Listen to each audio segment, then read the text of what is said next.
So for today's video ay pupunta ako sa dati kong school, ang PLM o Pamantasan ng Lungsod ng Maynila, na matatagpuan sa Intramuros o ang tinaguriang The Walled City of Manila. Ano nga bang gagawin ko rito? Secret! De, joke lang. Tara, sama ko kayo. Sigurado ako maraming makakarelate sa vlog ko na to. Kaya naman, kung magustuhan nyo, please like, comment, share, subscribe at tapusin nyo yung video. Let's reach 100k subscribers before the year ends. Baka naman. Sama ko pala si Shireen, guys. The love of my life. Boom!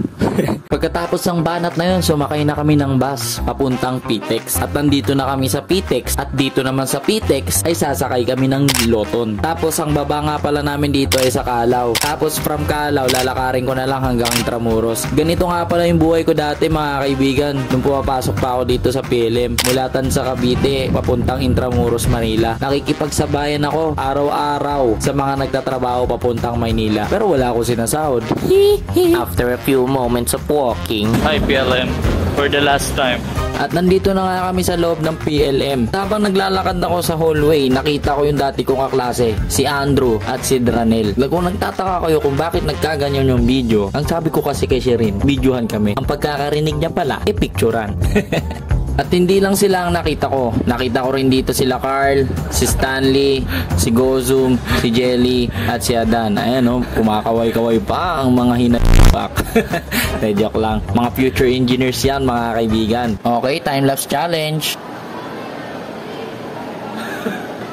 At bago ko nga pala makalimutan kung anong purpose ko bakit ako nagpunta sa dati kong school. Kung napansin nyo, ang title ng vlog na to ay paalam.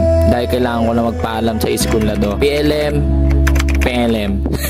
Sa madaling salita, tumigil po ako sa pag-aaral nung ikalawang taon ko na sa college. Kaya sinabi ko maraming makaka-relate sa akin sa vlog na to dahil alam ko kung gaano kahirap at alam ko kung ano yung hinarap nyo para tumigil sa pag-aaral. Masyadong mahaba ko, ikukwento ko pa lahat. Pero kung gusto nyo talagang malaman, puntahan nyo ako sa bahay, kwentuhan tayo. Minsan, yung mga plano natin sa buhay hindi sumasangayon. May panahon na akala mo yun na, hindi pa bala. Yung mga hindi natin inaakala na para sa atin, dumarating. Sa mga kabash kong graduate na ngayon, congratulations. Sa mga kagaya ko namang mga nahinto, okay lang, magmamarcha rin tayo papunta ron. Hindi ako late, nasa tamang timing ako.